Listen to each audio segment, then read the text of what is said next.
So greetings all. When we last left off, I basically got my ass handed to me from like the barbarian on the island. I decided to play a little bit off screen to like win, and I did win.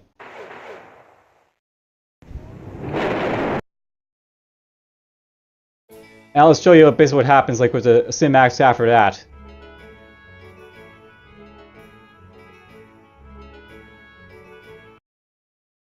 The sorceresses send their regards for your aid and promise to make available their best practitioners while you remain in my service.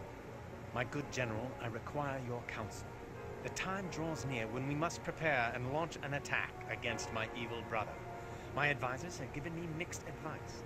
Half say that I should send you to gather troops for the attack against the lords that remain loyal to Archibald, while the other half tell me to send you on a quest through the travel gates to find the fabled ultimate crown. What say you? Alright, so basically what happens when you basically, beat that scenario that I was in, Roland will basically give you two options. You can go to like the Gauntlet scenario, which basically has you gather a large army as possible and capture an enemy castle within 8 weeks. Basically there's only like one enemy for me to basically oppose, but I've only got like a time left to basically do it.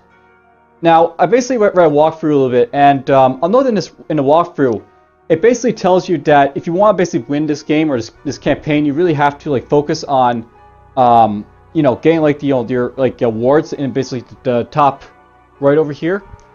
I'll note something. When I actually like started like Archibald over here, essentially I was getting some rewards like and stuff, but then I switched over to Roland here and like betrayed him. Archibald. That actually had consequences, like big consequences. And those consequences basically mean I don't get any rewards for it, up to like the point. And one of those rewards was like a really, really big reward that I basically lost. So I'm actually wondering if I really want to keep doing like Roland's campaign at this point because of that fact. I am thinking though, before I commit to doing anything else. Here's like Roland's campaign number 8, the Crown. Essentially, this is like a treasure hunt where you're basically trying to get like clues on where like a relic is buried, and it's buried somewhere on the map.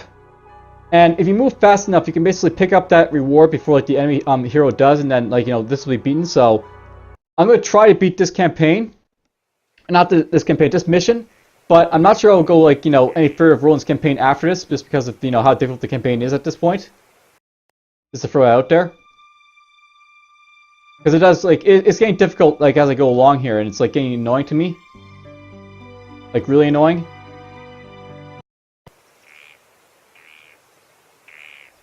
Okay, I want you to go...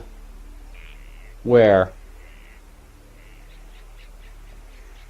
I'm actually going to buy, like, a hero right now, for purposes of, bolstering my forces a little bit here.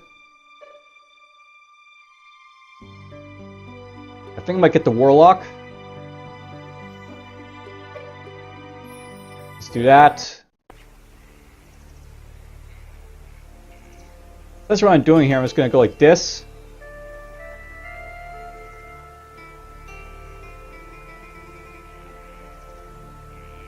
My main hero here will be like focused on like killing some stuff and getting like a way through.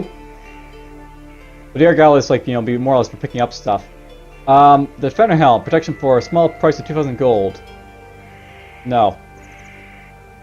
I wouldn't mind getting that, but don't want to fight the sprites just yet. There's lots of halflings over here apparently. Let's go toward their direction, I guess. Go like this, get the gold. Nice. Lots of goblins. So, essentially, I've played this campaign a couple times, by the way, just to sort of, like, understand how this basically works. How does basically this campaign works? There's, like, these obelisks they're basically looking around for that basically give you hints on where the crown is buried. And then you have to use, like, your heroes to basically dig up that crown after that point. There's one, like, enemy faction down here, and I think he gets a couple advantages to make him, a little bit stronger than you.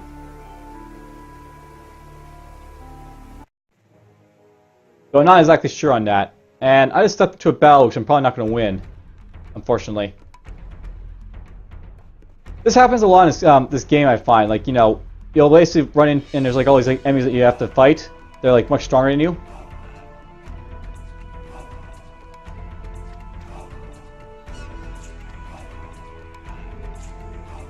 I'm gonna lose all my halflings here because, you know, there's so many halflings for me to fight right here.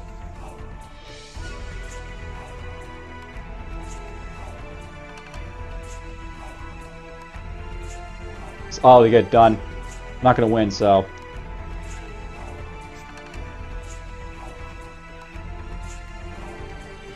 There's the centaurs. There goes my boar.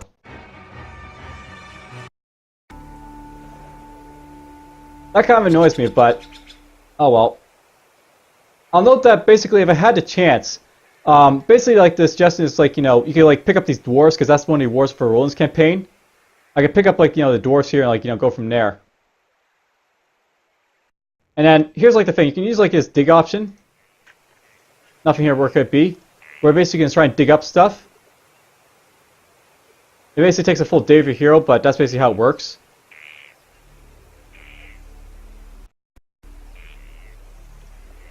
And dirt, no digging. Basically you can see where you dug too, because it basically show up little points like this. Actually, just to show it off. I think I was a little bit far enough to basically show this off a little bit, but I'll note there's also these towns all over the place, and these towns are basically like, you know, you can like upgrade them and like, you know, make yourself stronger that way as you need to. It's like a little bit further in, and I'll note that basically these are like the obelisks that I'm looking for right here, where my guy is right now. I think there's one down in this direction too, if I'm not mistaken. Well, there's the obelisk, as you can see. This is an obelisk. Basically, you know, it gives you like a hint, and these hints basically show like a puzzle, and these like use this puzzle to basically locate where the treasure is that you're basically going for. You know what? I'm gonna say screw this for now. I've actually had like, you know, some fun times with Heroes of Might and Magic 2, but here's the thing. This is a game that it was fun back in the day, but there's been like, you know, several iterations basically done of it. Heroes in 3, 4, 5, 6, 7, etc. And I think at this point, maybe this will be the last episode for this game for me. Now let's move on to Heroes of Might and Magic 3. So we'll do that instead, and then, well, I hope you guys have enjoyed the series, I guess, so far for like Heroes of Might and Magic 2, but I'll note that at this point, it was fun, but it's not fun for me anymore at this point, so I'm just going to stop it, and we'll just move on to Heroes of Might and Magic 3 basically at this point. So take care.